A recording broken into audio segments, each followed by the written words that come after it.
Okay. Hello, everyone. Thank you all for being here tonight.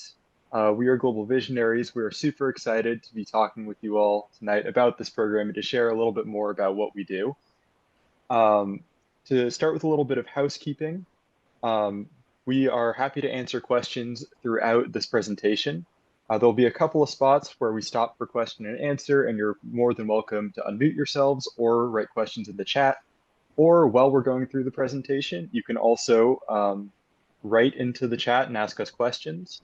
We have a couple of people who have gone through the program themselves who will be able to answer that for you, and some staff members here as well. So we are going to be covering a bunch of things tonight. We're going to talk a little bit about what GV is, what our programs are, what we do in our program, and the type of curriculum that we offer. We'll then talk a little bit about cost and financial aid that we can offer, and then finish up with some health and safety. And then at the end, some time for any final questions that you might have. With that, I'm going to pass it off to Jennifer. Hi, everyone. Thank you so much for being here tonight. So my name is Jennifer. I am the Director of Finance and Operations. I've been with Global Visionaries for almost 7 years. It's a really wonderful organization. We're so happy to have you here. So I'm going to let some of the team with us introduce themselves, and then we'll go through the rest of the staff who isn't here. So I'm Jennifer again, and I'm going to pass it to Jaime. Howdy, my name's Jaime. I've been with Global Visionaries for 3 years or something. I'm on the board of directors. Um, what else are we supposed to do? Just like what program you were a part of or when you traveled. I traveled like early summer, I think sophomore year. Great. Um, I'll pass it on to Mason. Sure. Hi, everyone. My name is Mason.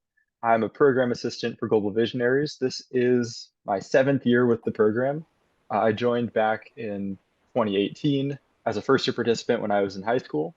Now I'm a junior at the University of Washington.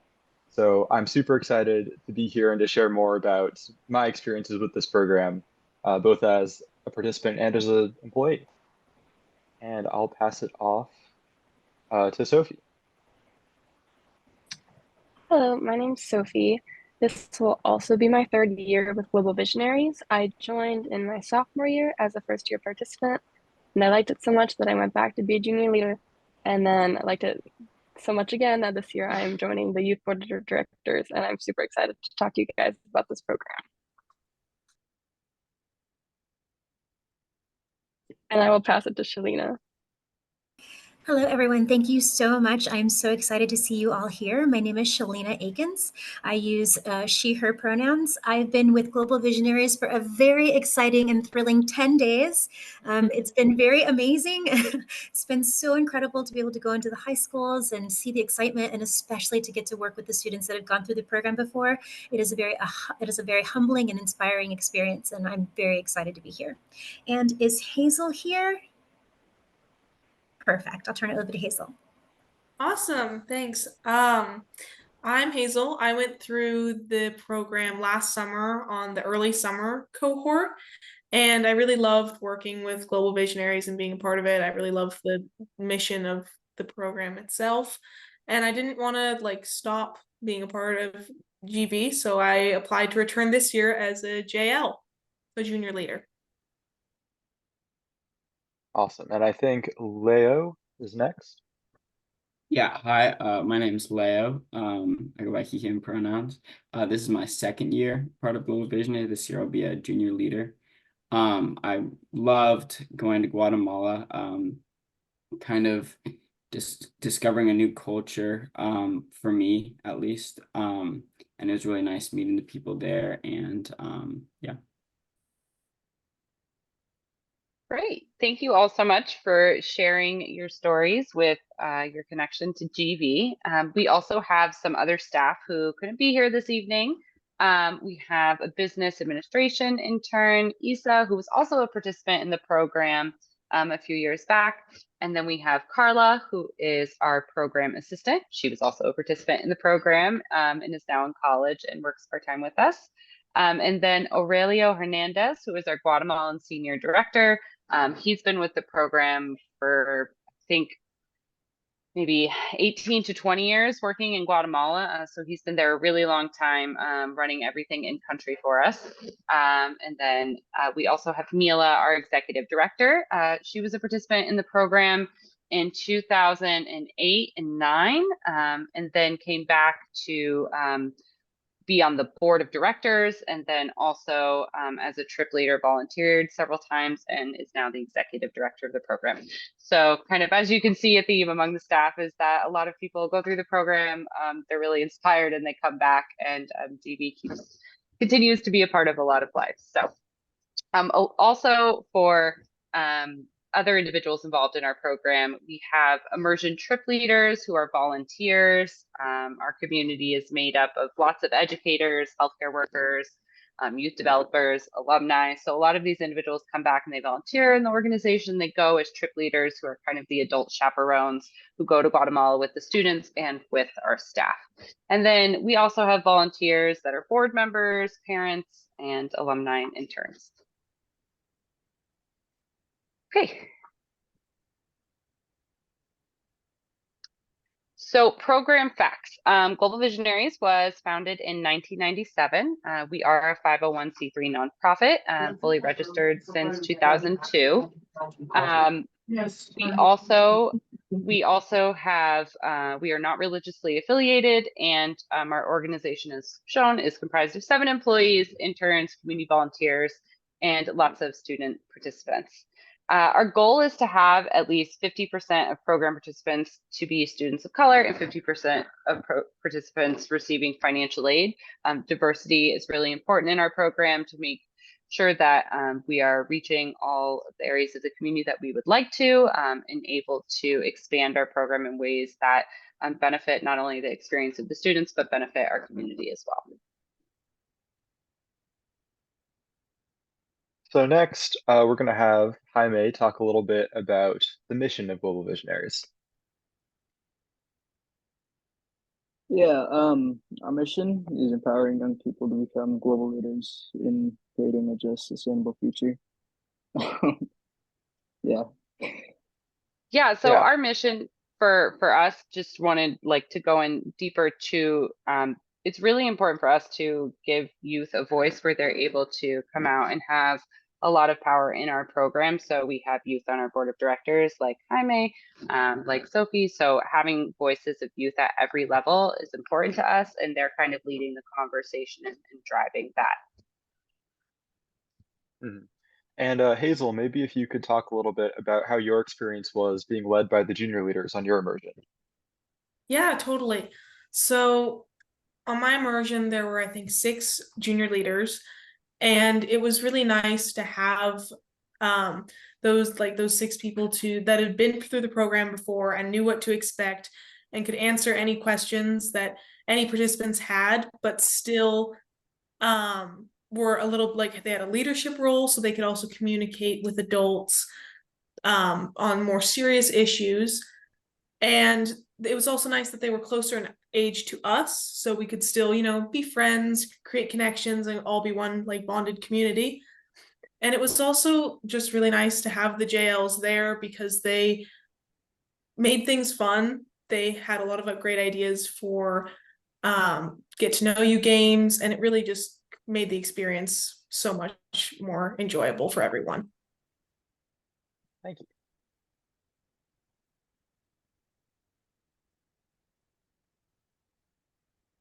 Then Sophie, I think we'll talk a little bit about our philosophy of service. Yeah, so this is a quote by Leela Watson that is very important to GV, and that is, "If you have come here to help me, you are wasting your time. But if you understand that your liberation is tied to mine, let's work together." And I think it's hard to not see the immersion as I'm going to go help these people, but the truth is they don't need our help. We are there to learn from each other and grow from each other, and it's just very important to realize that we are not these white saviors who are going to come help these people who need help and need saving, and they're going to teach us more than we are going to teach or help them. So. Absolutely. Excuse me, what was that? Who does that quote from?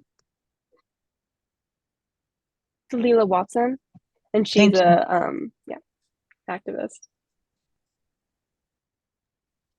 Yeah, so a big part of our program is that when we go to Guatemala, pretty much everything we do, from the homestay families that we stay with to the service projects that we do while we're there, are all completely decided by the Guatemalans.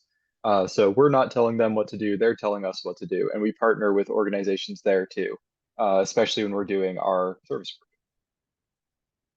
So we're going to talk a little bit about the cultural immersion itself, because that is one of the biggest parts of this program, is traveling to Guatemala for 2 weeks.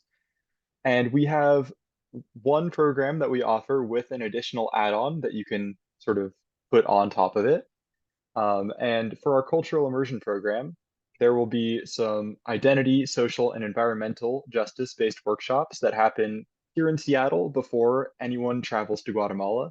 And that way we can start talking about some of the issues that will become important and super relevant while we're in Guatemala, but are also just really important to talk about, know about in our everyday lives. And part of that too is also getting to know each other before we travel to Guatemala, so we can form a good bond and travel as a group, work together as a group throughout this entire experience. Then, of course, during our 14 days in Guatemala, we'll be staying with a host family. So we'll be pairing people up, people from the US in our programs, into groups of 2 or 3, and then those groups of people will be roommates in Guatemala with their host families. And the way we try to do roommates is that if someone has a lower level of Spanish, then we'll try to pair them with someone who has a higher level of Spanish. And that way you can help each other out, because most of the time the host families don't speak any English, which is super daunting. But they are super understanding, and we've had people go on this immersion with 0 Spanish experience before and come out able to have full conversations with their host families, which is such a cool thing to experience.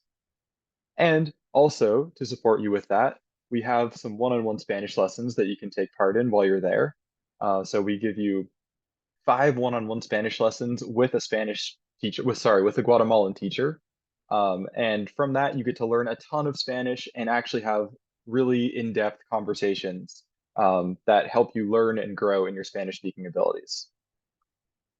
Throughout this experience too, there are a lot of opportunities for service hours. We do some service projects here in Seattle, and also do a whole bunch of service projects while we're in Guatemala as well.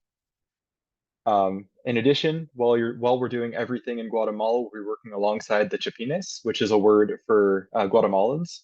So we'll be working alongside youth in Guatemala, other high schoolers, and you get to make some really cool friendships across a language barrier and across different cultures. And then this is not a tourism trip, but we do have some sightseeing opportunities that we get to do as well, such as visiting Isimche, the Mayan ruins, and taking a trip to Antigua. And also, for a little bit of extra fun and culture, we get to learn how to dance salsa and bachata and merengue. And then, if you want to also add on some extra opportunities here in Seattle, you can choose to add on our Language and Leadership Expansion Program, which gives you some one-on-one Spanish lessons virtually here in Seattle with those same Guatemalan teachers that we have in Guatemala. And you get to attend some extra workshops that are based around equity and building up leadership and public speaking skills. I know myself, when I first joined this program 6 to 7 years ago, I was super shy to the point where I could barely speak to anyone who wasn't a friend. I could only speak to people who were close friends. And from doing this program throughout all of high school and continuing while I'm in college, I've gained so much public speaking skills, and this is now part of my job that I genuinely enjoy doing. So there are so many reasons to recommend this program, but I think growing leadership and public speaking is a big one for me.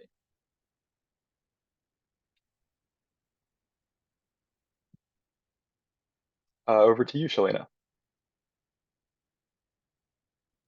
Thank you so much. I'm always impressed when you say that backstory, Mason. That's so cool.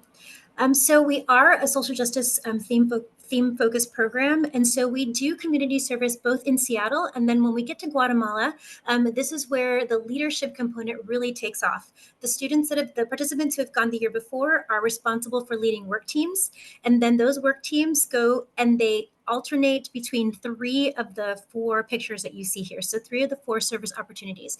They do construction during the course of Global Visionaries. Students have helped build 46 schools. We go into a community hospital and take care of the residents that live there. We help with reforestation, and depending on the season, we do reforestation or we do coffee farming. And can you tell us a little bit more about your experience with the construction? Jaime.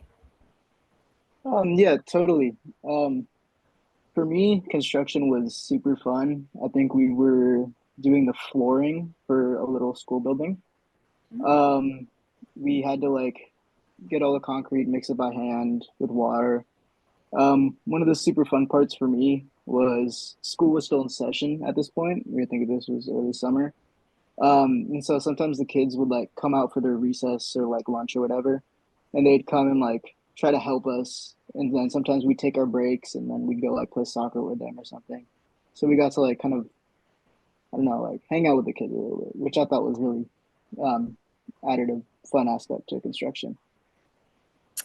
Very cool. And actually, we asked the participants to talk about the highlights and their favorites. So community hospital, can you talk about that, Sophie? Yeah, so the community hospital is the care facility. It's not like a very medical situation, but you are basically going to be helping the nurses and just kind of getting to know the patients and trying to make them as happy as possible. And for me, I kind of was looking forward to this just because it was the least physical of the work teams, but it turned out to be the most impactful to me. It really did change my perspective on the world and also who I am. It's super amazing. I met wonderful people, and I have memories there where I'm dancing with patients, having these long conversations in Spanish, and it was just very lovely. And it just means a lot to be able to, you know, help these people who don't have a lot of support because it's just very sometimes understaffed. And then reforestation was also very, very engaging and fun. It's very beautiful. I did it on my last trip as a junior leader, and we hike up this mountain, and we basically get to clear a lot of like bushes and trees, and then also get to carry up little trees and like plant the little trees, and it's just very fun.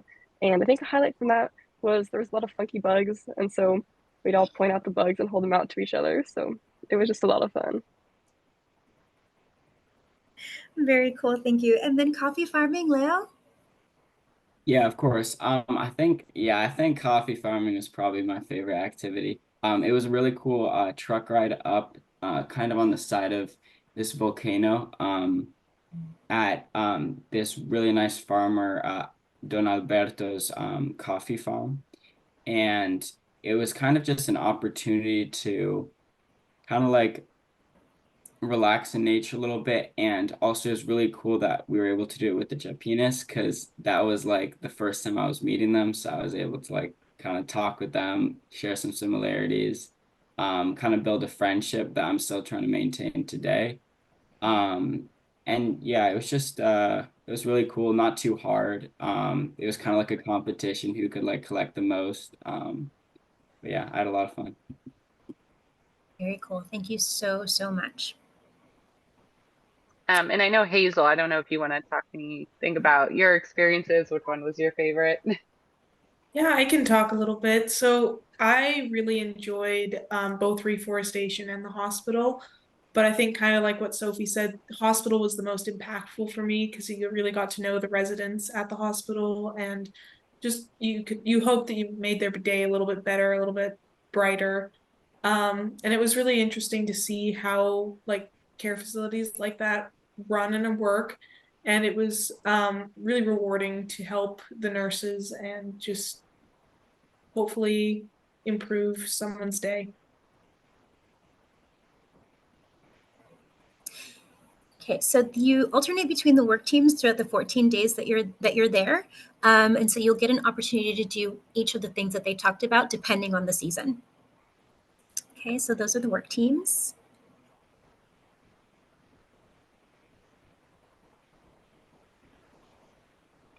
Okay, so just to talk a little bit about San Miguel Escobar, this is the town that our homestays are in. So we are right outside of Antigua. Can you actually go to the next one and then we'll come back? So this is kind of a map of Guatemala here. So San Miguel Escobar, you can see we are right outside of Antigua. It's very small print, if you can see that. And then you can see where Guatemala City is kind of like over there, and it's you can kind of read the font. It's pretty tiny, but we're right outside of Guatemala City. That's the airport we fly into. We drive to through Antigua, and then we're in San Miguel Escobar. So Antigua is where our program initially started out. You can actually go back to the other one now. So Antigua is where our program actually started out. And then we ended up transitioning to San Miguel because Antigua is a very big tourist spot. It is a UNESCO World Heritage Site. So it's just a lot of tourists. It's very, very busy. So we found that it wasn't providing the experience for the program that we were really looking for. And then we transitioned to San Miguel. We had been working in San Miguel for a long time doing construction projects and had a lot of relationships already built within the community there. So we had been working there since 2003. And then we finally moved our full program there about 12, 13 years ago. Our country coordinator, Aurelio, he's from San Miguel, and he had already been directing a lot of the projects there. And then he had so many relationships within the community. We were able to begin vetting homestay families there, 13, 14 years ago. And so now our homestay families have worked with us for pretty much that entire time. So every year we have pretty much the same homestays, and they go through a pretty extensive vetting process every year with background checks. They have to fill out applications. We have to know all the members in their family home. A lot of homes are multi-generational. We do like walkthroughs through the home, checking, make sure that the students have their own spaces, bathrooms. So this is like pre-immersion checks. There's a lot of extensive background checks for everybody who's over 18. So a lot goes into that process. But we have been in that community for a long time. It's a really wonderful place. In Aurelio, everybody in the town calls him, they call him Tio because they all know him, right? It's all family, friends, just anybody who has a relationship in that town. It's really with Aurelio. He's kind of like the mayor of the town, I would say. So it's been a really wonderful experience since we transitioned there, and we love continuing to come back. I'm going to let some of the students talk about their experiences with their homestays.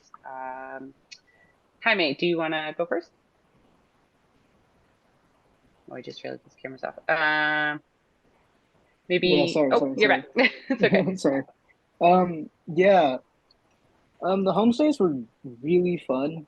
I think for me especially, I had I think it was like 4 generations in there. But there was also a kid who was I think like 10. So he's super active, and it was really fun to like just randomly go downstairs and like play soccer with him, or then like in our room he'd come in and play like cards or something. That was like personally one of my favorite parts about the homestay. Yeah, for me, I think one of the highlights was the food. The homestays are really a truly amazing experience when you're immersed in the culture, and so you have these people who are cooking their traditional food, and it was just so amazing, so delicious, and it was just so much fun to share the meals with the mom and her daughter and my roommates. Kind of scary if you don't know what to say. Just about my own experience with that. For my immersion last year, my Spanish level was probably above my roommates. It's not perfect, but we would all help each other out. We could fill in the gaps. And when we would be trying to say a sentence and we just didn't know how to say it, we would try our best to do charades, or we would just start laughing because it's really funny sometimes when you try your best and it doesn't work out. So it's scary, but your roommates are there to help you. Like Mason was saying, you're going to be paired with somebody who is more advanced in Spanish if you yourself are not, and vice versa. And so even if you don't know any Spanish, your roommates will be there to support you. And if you do, it's really fun to watch the people who don't know Spanish as well kind of struggle. But yeah, the homestays are super amazing and it's so much fun.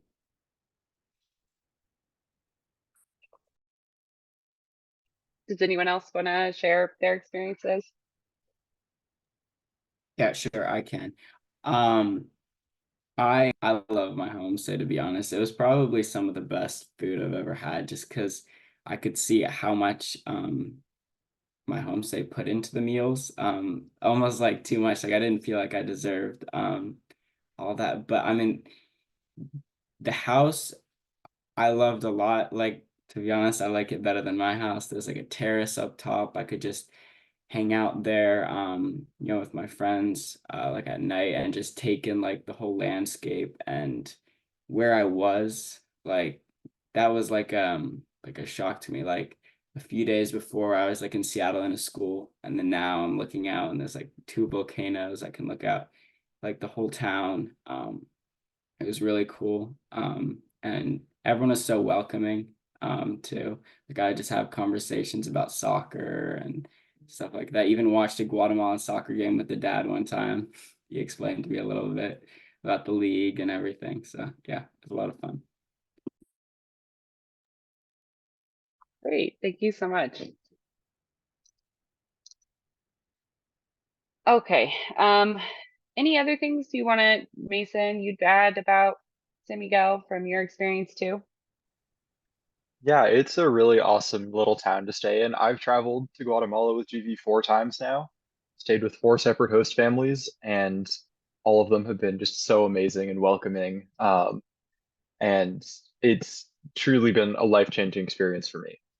I will also say we're going to talk more about safety later, but I have a peanut allergy, so that was something I was worried about going into the homestay family my first year.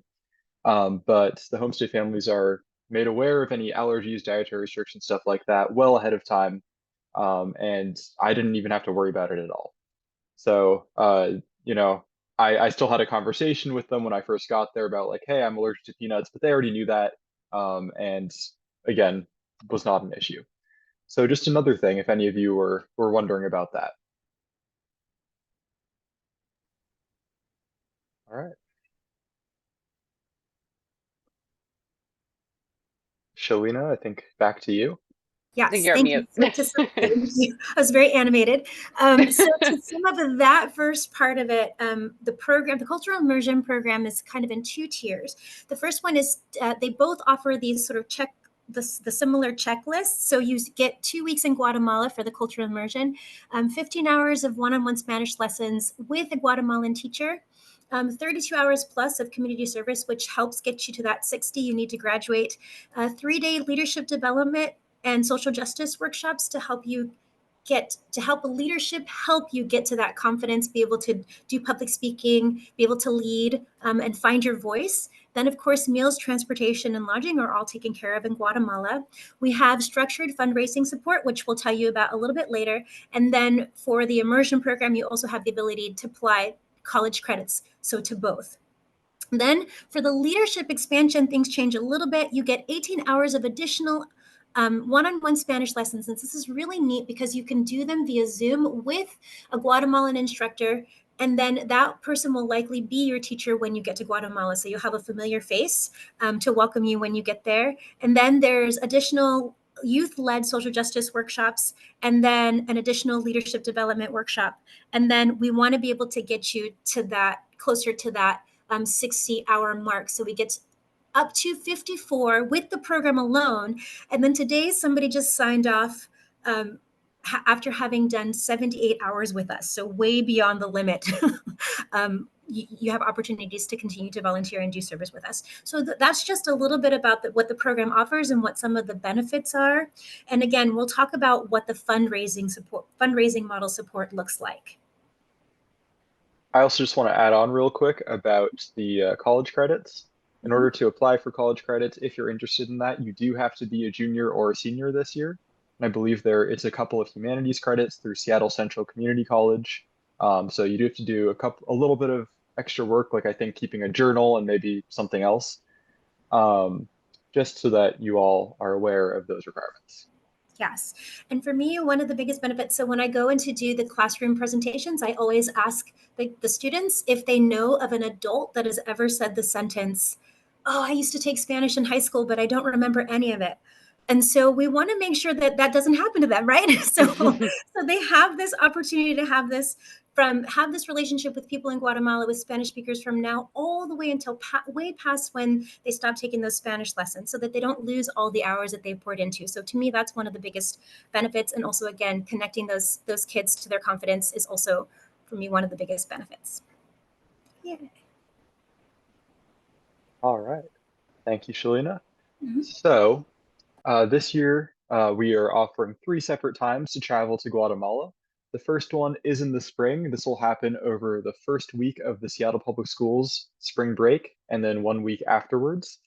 Um, and so this does mean that if you do this immersion, you'd end up missing about 5 days of school. But this is not just a vacation, right? It's an immersion where you're learning Spanish, you're learning about culture, you're learning about social and environmental justice. So teachers have always been super accommodating when it comes to missing those days and having them signed off as excused absences. And also, a lot of teachers are also super lenient with like how much extra work you have to make up because of missing these days. Like I know some Spanish teachers say that you don't have to make up any of the work from that week that you miss because you're in a Spanish-speaking country. Not all Spanish teachers, but some. But if you don't want to miss any days of school, we also have 2 immersions that go in the summer. One of them is pretty much right after school ends, and then the other one is in sort of middle of July to late July.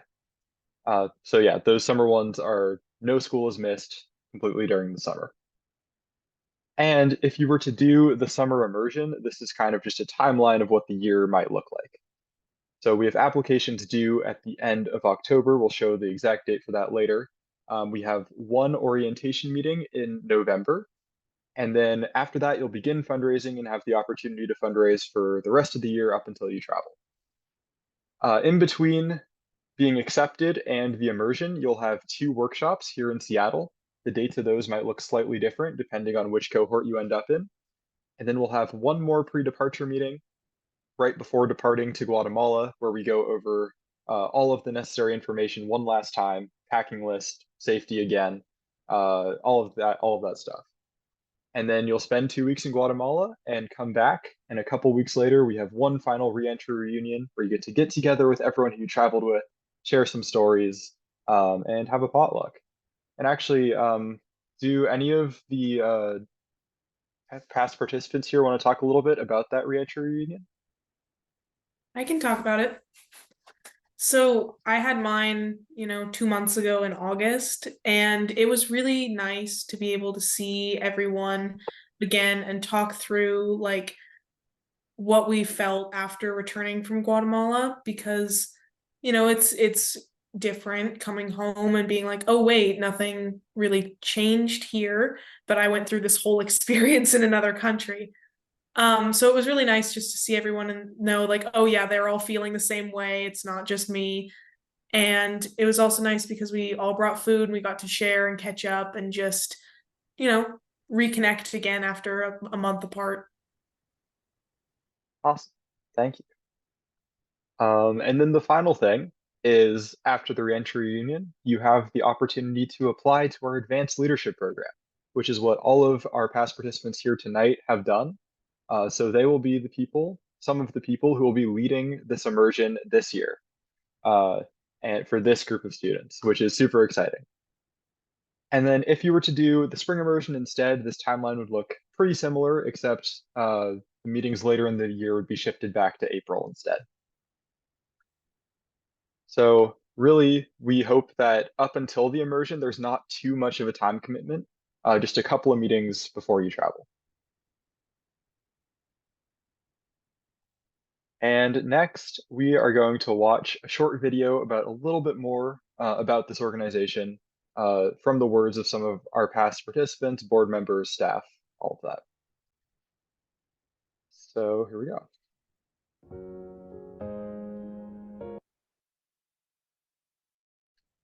Sorry. in every aspect of your life, you can be a leader. It's the people closest to you, I think, that have the biggest impact on your own actions. The leadership skills that you learn through GV help not only from a personal aspect, but it really just motivates you to grow as an individual. GV is part of a multi-year program, so students actually get to lead each other and not just be led by adults, and really build their leadership skills for up to 4 years of their high school experience.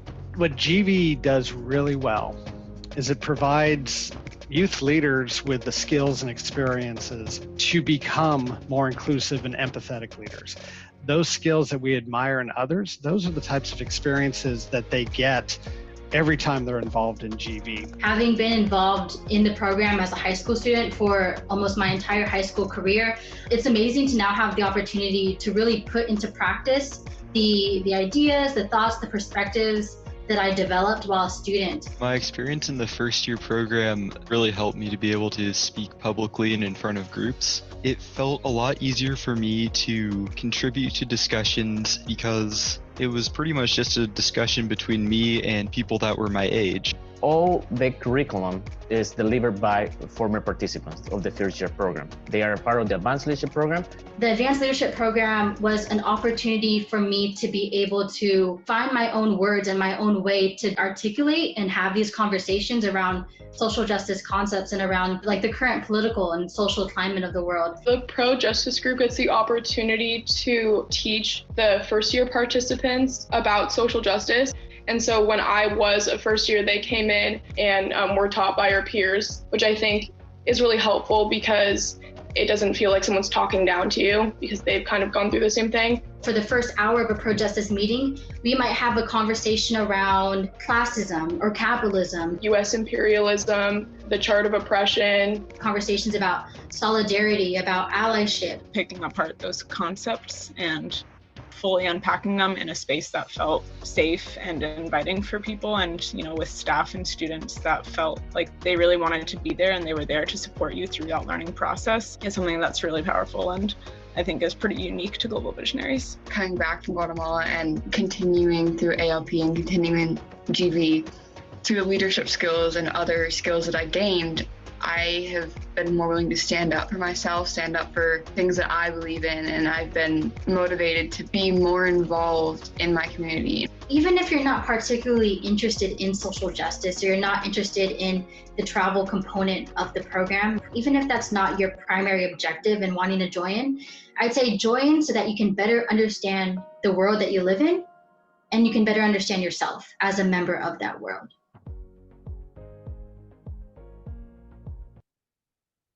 All right. So we just went through a ton of information and we still have a lot more to get through. We're still going to talk about cost and health and safety. But we'd like to pause now and see if you have any questions about what we've talked about so far. You can feel free to unmute yourself or put it in the chat.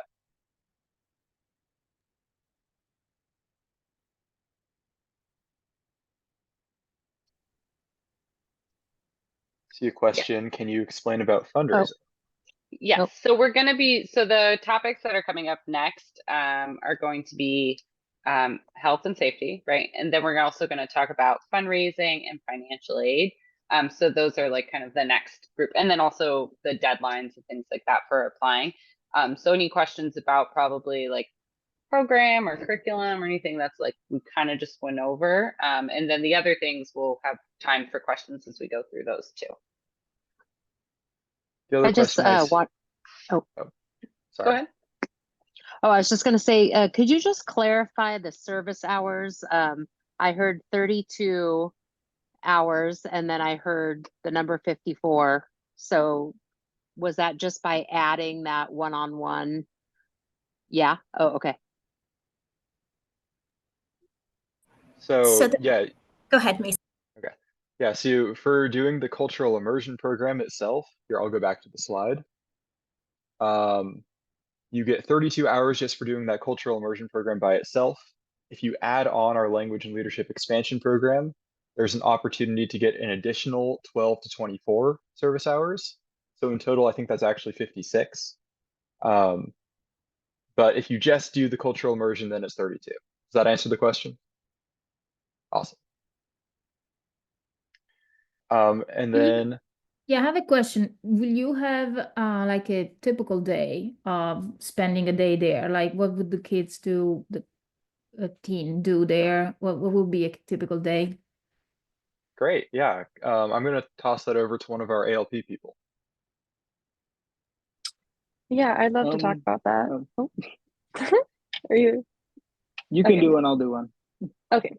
Yeah, so you wake up and you're with your roommates and you'd go down and have some breakfast.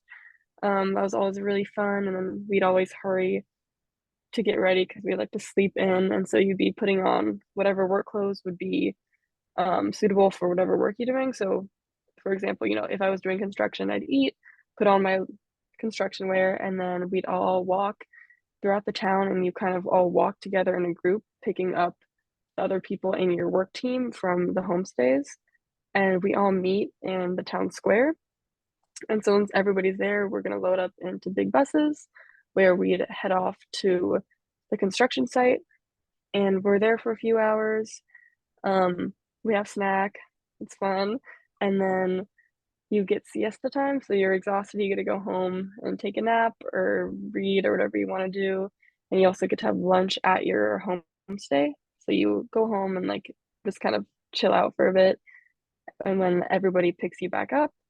And some days we'd have Spanish lessons, so we'd all walk to the Spanish school and have our 3-hour Spanish lesson.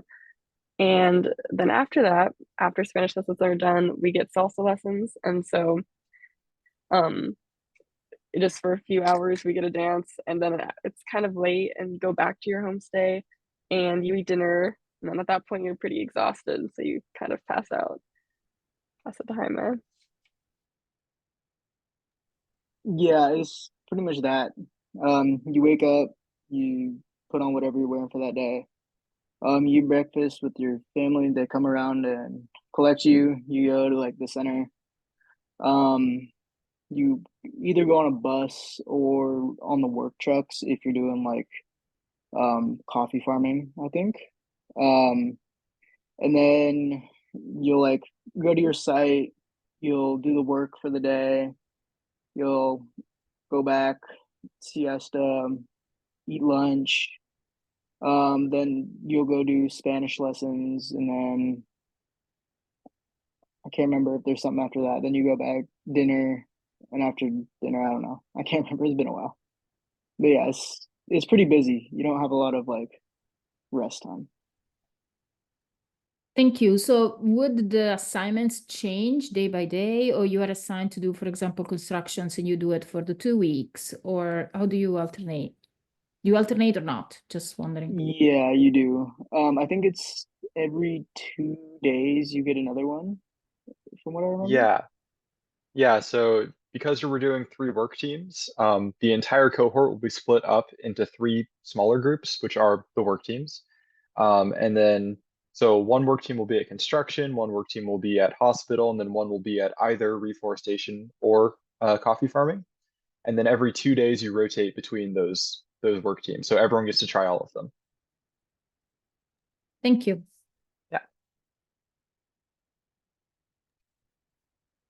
So we do have one question in the chat. It's kind of a longer one for a response about the application process, if it's very competitive, or do we have many applicants that do not get accepted? And I will say that it really fluctuates from year to year. It's kind of hard to gauge, right? Like we've had years where we've gotten maybe double the amount of applicants that we can accept. And then some years we'll get maybe, like 30 more applicants than we can accept. It really just depends. We normally have about 30 to 40 students per cohort. So that kind of gives you an idea of how many we're able to accept. It usually averages around like 100, 110 students a year that we will accept.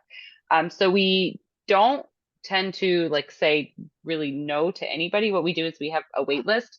So normally when we send out acceptance letters, there are a lot of students who end up declining or saying no, and we kind of move through the wait list, and then that wait list rolls over into the next year, and usually those students would get priority acceptance for the next year. that waitlist does tend to comprise more freshmen, just because they will have more opportunities to do the program. So that's kind of how it's amongst many things of how we would prioritize applicants, right? In the process of saying who should be in the program or shouldn't, or who can't this year and who might be able to next year. So that's one big component of it. And then we always try and have one-on-one conversations with families as well who might be being considered for the wait list, or saying like, is this an opportunity you're interested in doing next year? Is this something you can only do this year? And just kind of talking through those. So I wouldn't say it's overall extremely competitive, but also, you know, we never know how many applicants we are going to get. But we do our best to make sure that if somebody wants to do this program, we try and ensure if they can't have that opportunity this year, that we could maybe try and offer it to them next year.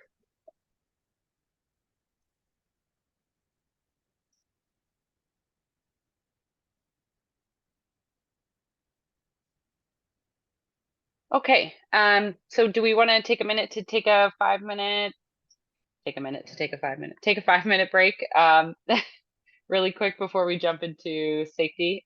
So just do a quick bio break. If you want to get up, stretch your legs, get a drink of water, go to the bathroom, take 5 minutes, and then I will pass it off to Sophie for our break question.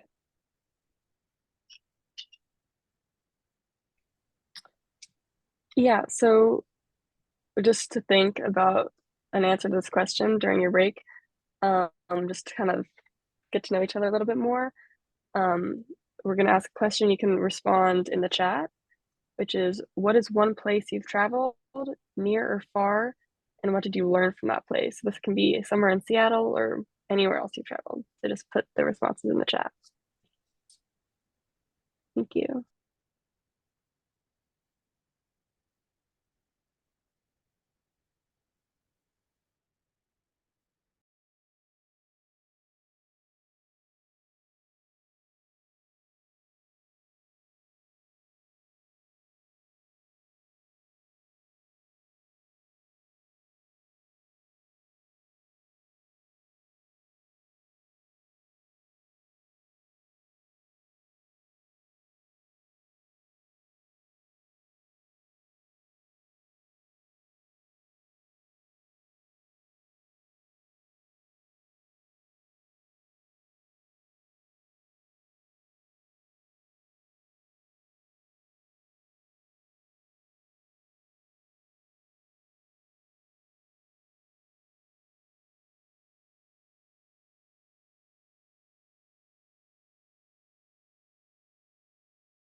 Okay, about 1 more minute, and we'll jump back in.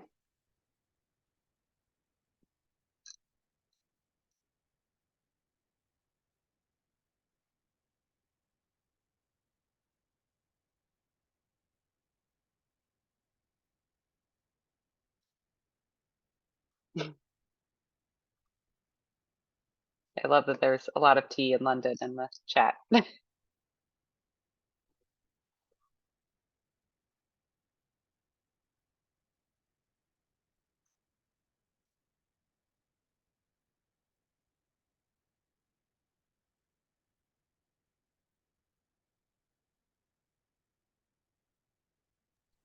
Yeah, thank you all for sharing answers to the questions. It's always super cool to see all the places people have traveled.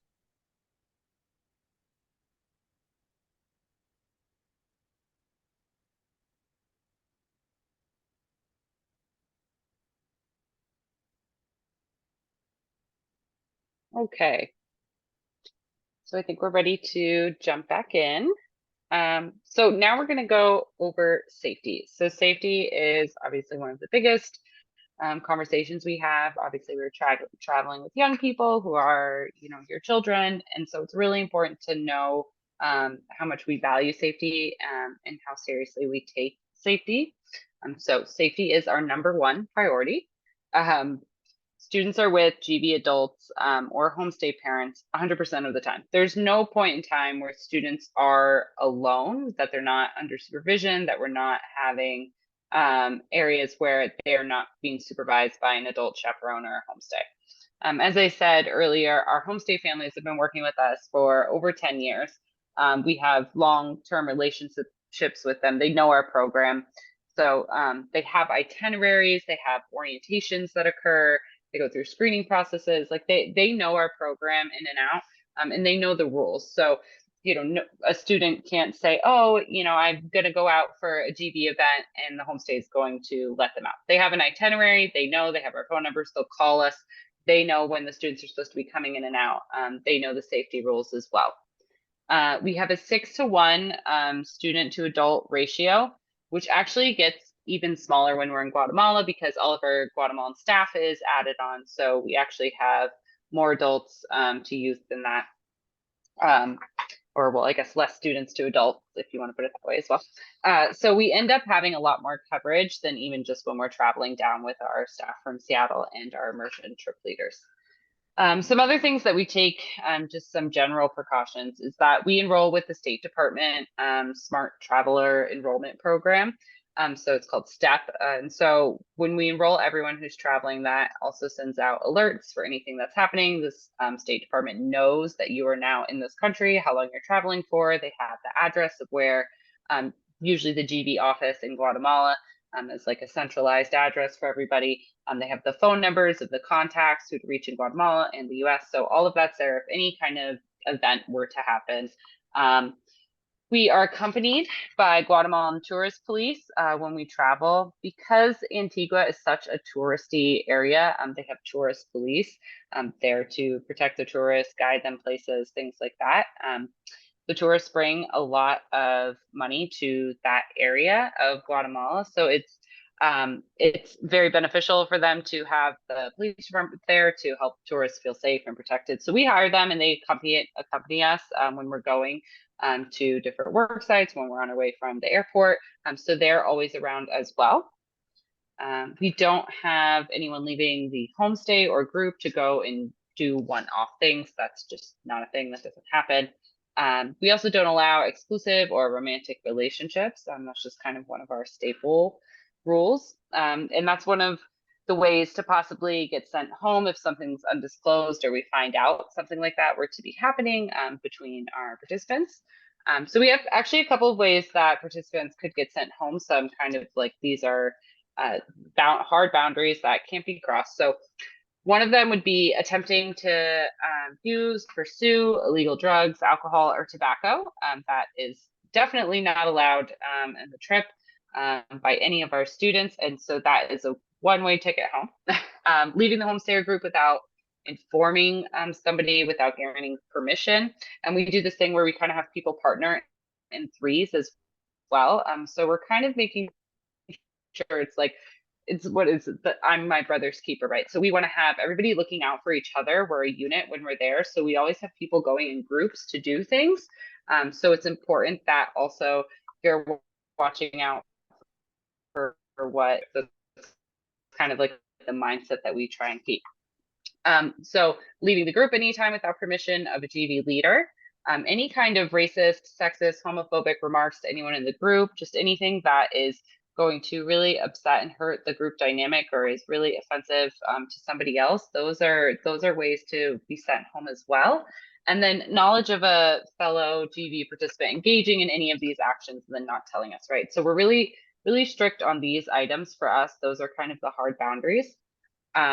It's really important that we're looking out for our group, for ourselves. And if somebody's engaging in these activities, then it really takes away from what the group is trying to do, from the group unit, and also takes away from our ability to have a really great experience in the program. So continue, go to maybe the next slide.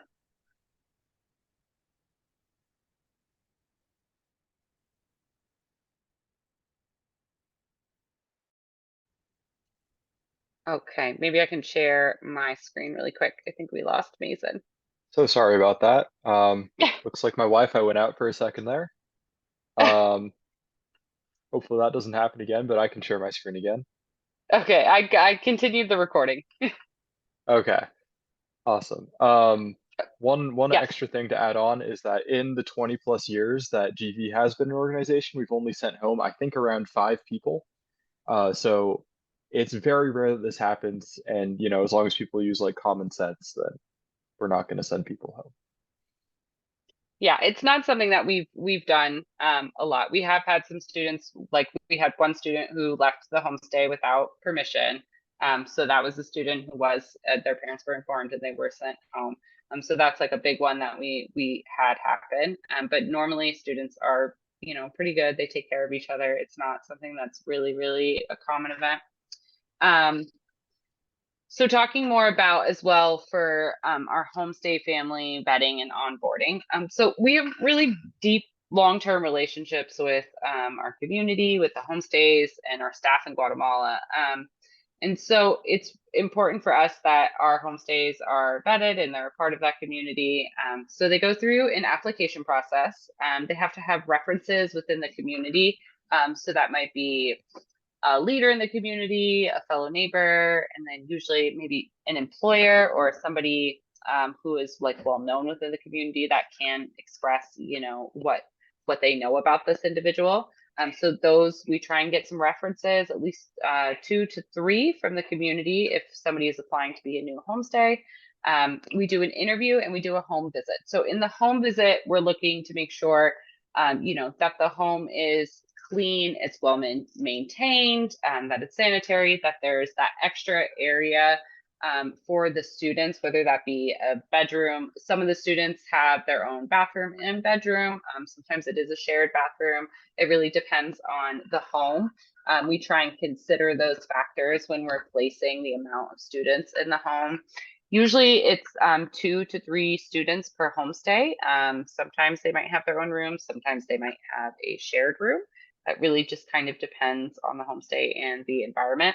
You know, but we're looking at, you know, like just making sure they have electricity, good plumbing, you know, how many bathrooms, bedrooms, who is in the home. So that kind of home interview and visit is what entails all of that. We can conduct the background checks for all family members who are 18 and over. There are some sometimes kids in the home. As we've mentioned, the homes are a lot of the times multi-generational. So we might have, you know, the grandparents living in the home, mother and father, and then obviously some young kids as well. So then we also have everyone in the home sign, you know, any kind of agreements like sexual harassment policy, standards of conduct, confidentiality documents, making sure all of that is signed as well. And all homestay families attend an orientation just like the students do prior to the arrival. So they're going to get, like at our pre-departure meetings, we do kind of like an overview of everything about your homestay. They're getting the same thing, right? So they're going to be learning about you as you're learning them. They're learning about your dietary restrictions. They're going to be getting information on the trip, about your schedule. So a lot of the documents and information that you receive, they are receiving as well. Any questions on, oh, I see right here, do the host families get paid or reimbursed for the hospitality? Yes, so homestays are paid. We do, it's a per student payment. I'm trying to think of exactly what the payment number is. I don't have it in my head right now, but so students are paid per student and for how many days that the students are staying. So that usually helps cover the cost of food, cost of extra like electricity, anything that we might be using in the home, and a little extra for them. It is a source of income in the community, especially for families where maybe only the father is working and the mother is, you know, a stay-at-home mother. And so this provides this extra source of income for the family. And it's actually really nice if we have multiple trips going throughout the year. It really does help provide extra support. And we also do a tip. So each student leaves a tip for their homestay and for their Spanish teacher. It comes out to 13 American dollars. I think it's like 100 quetzales. So we have you bring that down in cash. So some of the money that you come down with, like if there's a little spending money, we also say you need to bring at least $26 in total, $13 for your Spanish teacher, $13 for your homestay as a tip, and that just goes directly to them. So that's another kind of nice impact of that. The Spanish teachers are also paid as well. And so a lot of our contractors and all the individuals that we work with, the program, a lot of the money in the program cost goes directly into the Guatemalan community. And actually a lot of it, I think up to $1,000 after review our numbers this year, but it's usually between $1,000 and $1,500 is considered tax deductible from the program fees, because so much of that is going to the projects that we're working on in Guatemala and helps cover the cost of our Guatemalan youth program that we also facilitate there, who are students from here link up with in Guatemala. So that was a long-winded answer, but yes. Any other questions on homestay families? Oh, and do students have any other experiences that they'd like to talk about with their homestay? I know we talked about it earlier, but anything that came up that you'd like to share?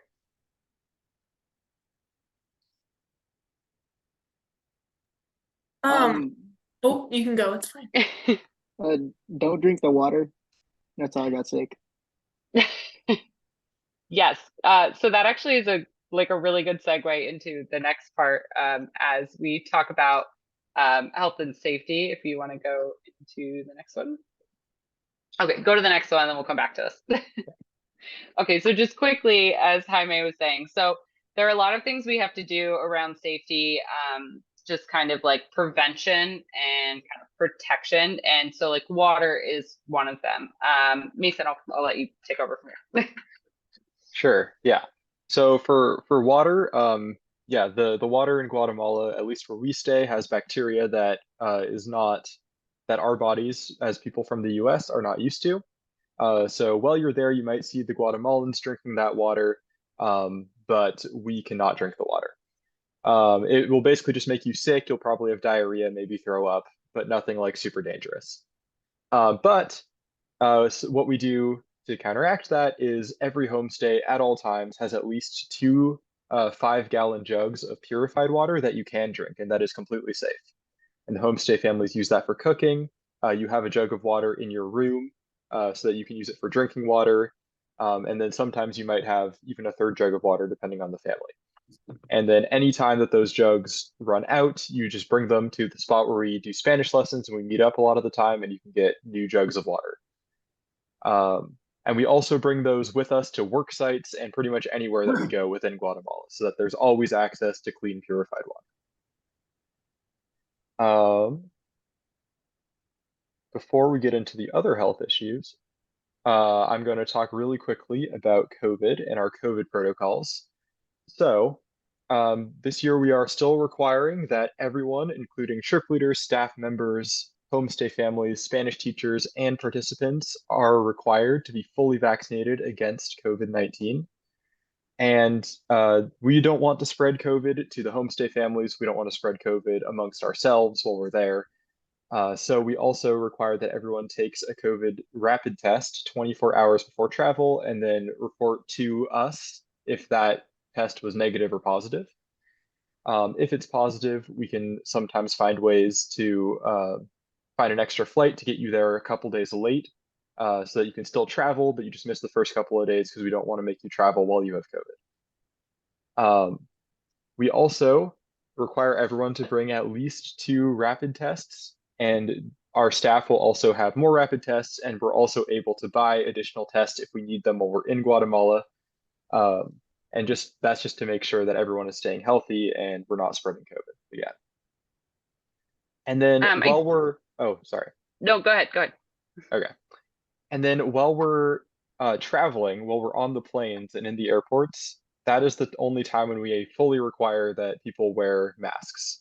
And this is because travel days are busy. We're going through airports with lots of different people, and we really want everyone to be as healthy as possible, especially on those first couple of days of the immersion. But while we're in Guatemala and doing all our activities, we don't require masks unless there would be a COVID outbreak. So I do see a couple questions here. So any additional vaccines? Yes. So we do have some vaccines that are required. I think, what do we have? It's DTaP, and then so the tetanus shot, and then also I think it's hepatitis A and B. I just have to look on the on our website. We do allow for waivers for those if you do not have them, but we do have all of the vaccine information. If it's not listed on the website, I'll make sure that it's up there as well.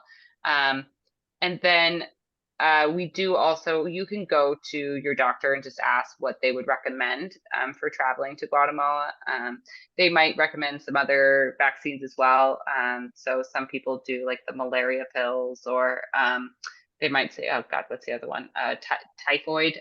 So they say that we're not really in areas where those are like malaria. We're not really kind of in the mosquitoes because it's very high up and mountainous. So that's not generally as much of an issue. We haven't had anybody have an issue with that. And then for typhoid, it's just like we're not drinking the water. They're cooking and cleaning with all of that purified water, so it's just not as much of an issue. But I can make sure that that information is listed on the website if it's not. But we do hand out all of the vaccine information at our orientations as well. The only one that's absolutely required and can't be waived is the COVID-19 one, which is just the 2 original, like the 2 main dose shot, not necessarily the boosters. And so for this year, we're continuing to keep that because we did end up with students getting COVID, and it's just we're going into an area that is high risk and might not have the same kind of health infrastructure. We're just trying to be mindful of spreading that when we go down to Guatemala. The next question I see is, how far are the closest hospitals? Do we offer health insurance? So we do purchase travel medical insurance for every individual who is traveling on each trip. And so it usually covers up to about 5 million. So it's a pretty large plan. It has no deductible. So if something were to happen and there would need to be a hospital stay in Guatemala, that insurance will cover it. And it covers COVID, it covers lots of different things. So it's a pretty good plan for that. And then we also have our own like board of directors insurance, or general liability insurance, and our international and domestic. So we have insurance everywhere. We have like medical evacuation by helicopter if needed. So we have a lot of insurances. And then for hospital wise, there are lots of private hospitals about 5 to 10 minutes with us. There is a big hospital in Antigua as well, which maybe is about 15 minutes. So there are a lot of hospitals around us. And we also have a doctor in the town who is one of the homestays usually. So if something happens, a lot of the times it is, if you want to go to the next slide, Mason, again. So a lot of the times it's these issues that we're facing, right? So it's like maybe dehydration, stomach issues, and we kind of have, depending on the severity and how long it's been going on, like we're going in every morning when we're doing our pickups at the homestays, we're asking students to let us know how they're feeling, and we're, writing anything down and monitoring that. And the point of that is so we can know if something has progressed, right? So now by the time you're really not feeling well, we know, okay, well, yesterday you might have had a fever, yesterday you said your stomach was upset, things like that. And so we'll go to the doctor, and usually we'll call him as the doctor of the town and kind of just have a consult. He speaks English, so that's, it's good to be able to have a conversation if you're not feeling very strong in your Spanish as well, to communicate. And he'll kind of give us maybe a first, like, here's what I'm seeing, here's what I think. We'll talk with the parents, So we usually go through those steps and then decide if it were need to be escalated to going to a hospital or purchasing some medicine. We have had students who have had to have hospital visits there of not feeling well, maybe the diarrhea or stomach issues escalated to a point where it was, maybe 72 hours and we weren't feeling comfortable. But we've been able to receive really amazing care there. And some of our staff who has had care there has said that it's sometimes better than the care they've received here even. Like, so it's just, they're really good hospitals for private care there, and our insurance will cover that. And the insurance that we purchase is a part of the program fees.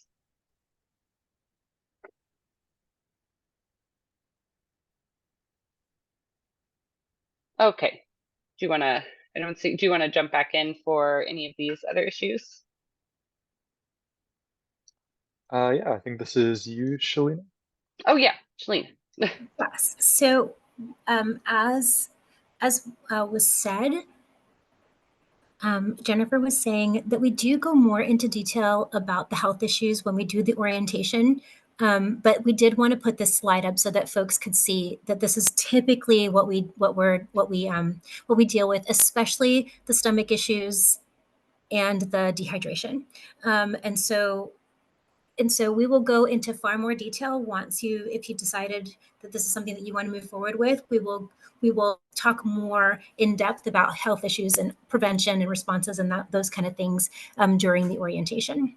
I think there's a couple of students in the chat that got sick. Jaime, did you get sick on the trip? Yeah, I did. Yeah. Did you recover okay?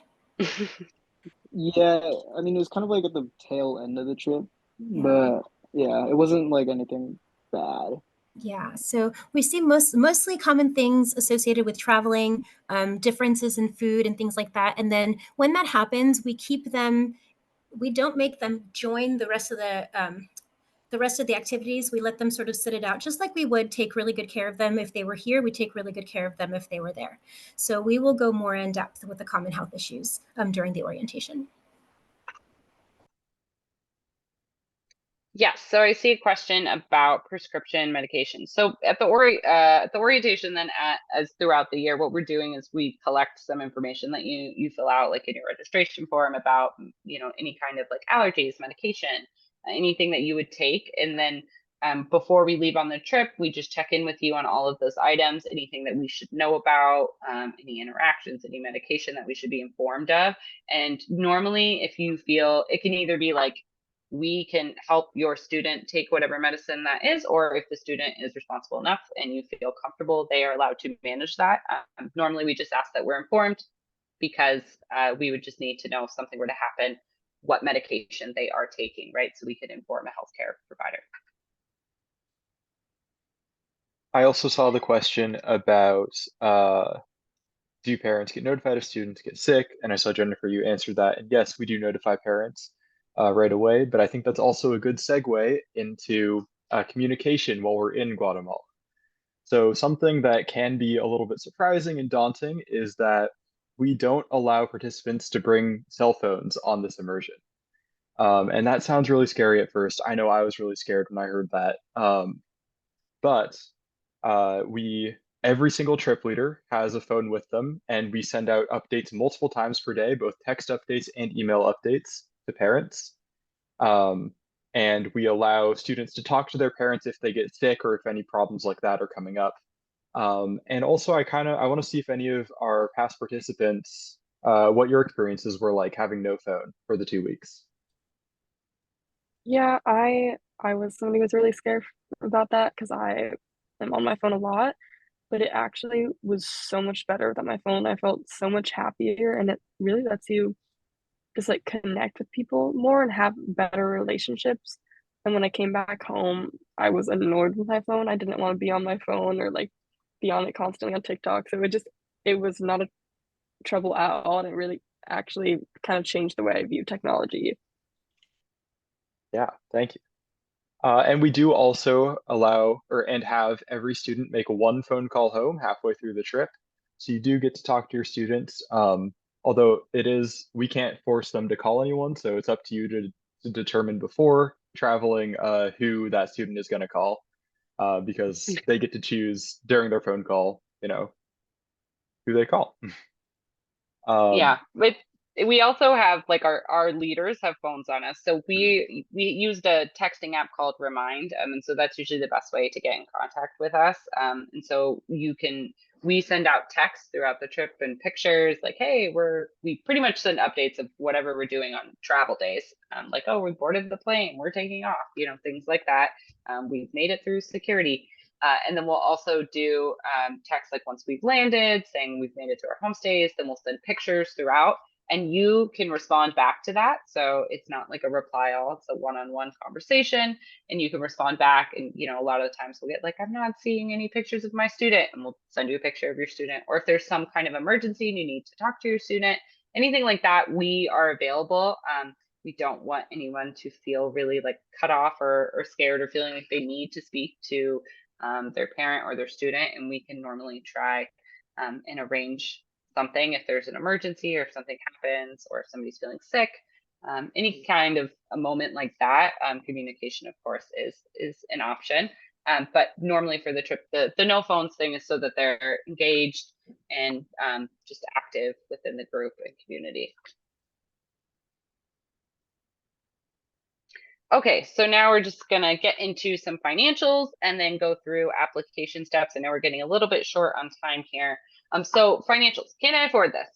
Yes, so program fees are determined by a sliding scale. So we have financial aid in our program, and it's important for us to make sure that our program is accessible and equitable for everyone. We have, through our financial aid process, what we're looking at is a number of factors. So we want to know the income for your family, your household size, and any other external factors that could be preventative with the cost of the program for you. So if like you're looking at your income bracket and saying that this still feels a little bit out of my reach, that's information that we want to know, because if there's something that's barring you from participating in the program, we want to do our best to try and meet you where you're comfortable at, or try and find a plan to make this program accessible for each participant. Do you want to go to the next slide? Okay, so some quick financial aid information. This is on our website, on our cultural immersion page. But just applying for financial aid, when you fill out your online application, you just have an option to select requesting financial aid. You put in the information I was just describing, household size, income, and then there's a text box area for any other information you would like to share that about costs or about what seems like it could be affordable to you, or what might be preventing you from participating in the program. And then we review that as we go through the applications and look at that. And then what happens is we send out acceptance letters, and we're going to send out, here's an estimated financial aid package for you. And then you either accept or decline, or you say, hey, I have questions about this. I need some more information. I'm not sure. Can we talk about this more? And we'd like to open that up to a conversation. So we've been really, really lucky the past few years in finding additional scholarships outside of our program as well. So if we can only meet you to a certain extent for financial aid, we've actually been able to get about $12,000 a year at least from this one specific grantor that is able to fund it's a direct scholarship fund. So you just put in an application and they'll award anywhere from $500 to $1,500 per student. So we've been able to find a lot of opportunities like that. And so what we do is when you connect with us, we'll say, hey, we might have additional opportunities for you to apply to, and try and connect you to those external grantors as well. That does take some time to do that, but we really do ask that people just be a little bit patient with us as we work through that and try and find other solutions, just to see where we might be able to find that external funding. And then if that couldn't possibly come through, where can we have do we have additional funding? Where can we do that? And so we've worked with students throughout the year to kind of, problem solve and make sure that this program is accessible. And throughout last year, we had several situations where we kind of helped them through finding funding, providing more funding, helping them fundraise. And we didn't have anybody who came to us at the beginning of the year and said, I don't think I'm going to be able to make these program fees, not end up going on the trip. So we have been really successful in making sure that families we're able to meet them where they're at. And if you have questions about this, you can email finance@global-visionaries.org. That's our direct finance email. I'm usually checking that. And I can answer there any questions that you might have around financial aid, or if you're feeling concerned or just anything like that, please have a discussion with us. We don't want you to look at it and say, oh, this isn't going to be accessible for me. Like, just talk to us, and we want you to do this program if you want to do it. Okay, so looking at this is a lot of numbers to take in here. So looking at our program fee brackets here, we also have this listed out on our website, probably easier to read. You can go through and you can look at, here's my family income, here's the estimated cost. It includes airfare, it includes, on our website, we have it listed, everything that includes. So it includes your airfare, the insurance we purchase, all meals, it includes the homestay costs. So everything while you're in country except those tips for the homestay and Spanish teacher, and then any kind of spending money that you would want where you're there. Everything else is included in these fees, obviously, except for items that you would as well. So please take a look at that on our website. Pass it over to Shalina for fundraising. Yes, and so one of the components of our program is that we help folks with their fundraising. We have opportunities to sell during the holidays wreaths. We do coffee sales from Guatemala. We also have a Guatemalan cookbook, which is really neat because the proceeds and the recipes come from folks in Guatemala. My favorite one when I talk to the students is the letters to family and friends. We do have a workshop that helps people create kind of like a GoFundMe kind of campaign for themselves. And they learn how to do development. So I don't know how many of you have heard of or have in your organization this sort of idea of somebody who can fundraise, but we get the students to be able to build this skill set, and then they can take it with them as they leave the program. So we do some hand holding, and I think there's some folks, maybe Mason has had experience with specifically this one. Yeah, absolutely. My very first year in this program, I attended the fundraising workshop, and that helped me learn how to write an effective fundraising letter. And so I sent an email out to all of my family, all of my friends, parents of my friends. And from that email, I was able to raise almost $2,000 in just under 3 months. And from talking to other people who I know who have done this program, they've been able to raise the full cost of their program fees without any financial aid whatsoever. So we really, really, really do try as hard as we can to support you with fundraising to make this as attainable as possible. Since we're short on time, I do want to jump into the final steps for how to sign up if you're interested. And we'll also stick around for a couple minutes after if you have any lingering questions. So, step 1, attend an info night. You've done that. Great job. Step 2 is submit your application at our website, which is globalvisionaries.org. And then there is a deposit that goes along with your application. It is, correct me if I'm wrong on this, Jennifer, $75 if you're applying for financial aid and $150 if you're not? It's $250, and all of those fees go directly to your program. The deposit goes to your program fees if you're accepted, or it's refunded if not. Mm-hmm. And then the final step is to schedule and complete an interview with a teacher. On our website, we have a list of teachers from each school that we've gone to. And so if you go to one of those schools, you can look at that list and see what teachers are doing interviews and schedule an interview with one of them. If your school does not have a teacher that does interviews, we also have a link on our website where you can sign up for an interview with us. And if you don't see any available times on there, you can send us an email and we'll try to figure something out. But we encourage you to go to your teachers first because they know you better. And also, this interview is not supposed to be super intense. It's really just to get to know you a little bit better and why you want to do this program. So, our application deadlines. The final application deadline is Sunday, October 27th. But if you apply by October 14th, which is coming up, you can get an additional $150 off of your program fees. So, yeah. And then this QR code goes to info cards that are similar to what your students filled out when we visited their classrooms. So if they haven't done that or you want more information, you can fill one of these out and we will follow up with you. But yeah, I would love it if we could have 1 or 2 ALP students give a final pitch about the impact this program has had on them. And real quick, before we did that, I see one question in the chat. How many total students attend? Usually about 100 to 110 per year, which is like 30 to 40 people per cohort. I can't really stress enough how amazing I think this program is. I try to get all my friends to do it. I try to get everybody I know to do it just because it really was so life-changing to me. The first time I went, I came back and I just could not stop talking about how much I changed and how much I learned, how fun it was. And after being in the program for multiple years, it really has just made me into such a more, honestly, just like a better person in my opinion. And it also just grows your skills like as a leader and talking in front of people. It's just all around so amazing. And I cannot recommend it enough.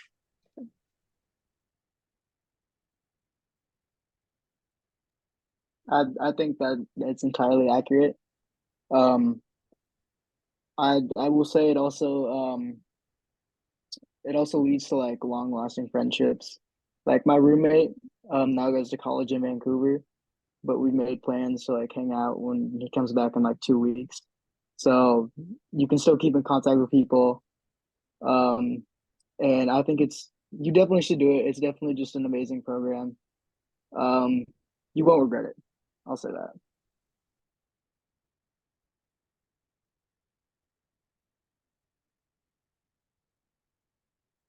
And Savannah, I see your hand.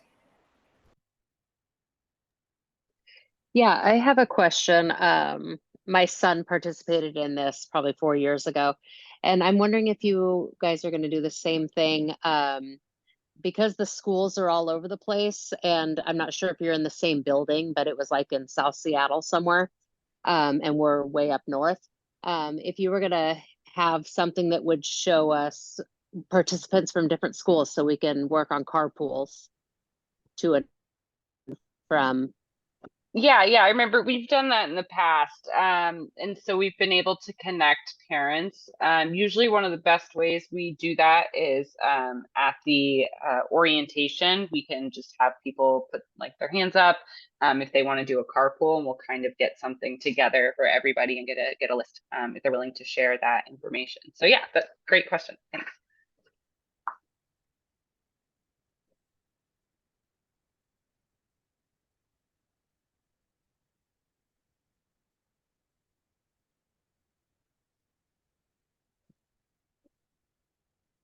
Any other last minute questions before we sign off? Just want to say thank you again for coming. If you think of any other questions, please email us. You can check out our website. We have all of our contact information there. And we really, really hope you guys apply.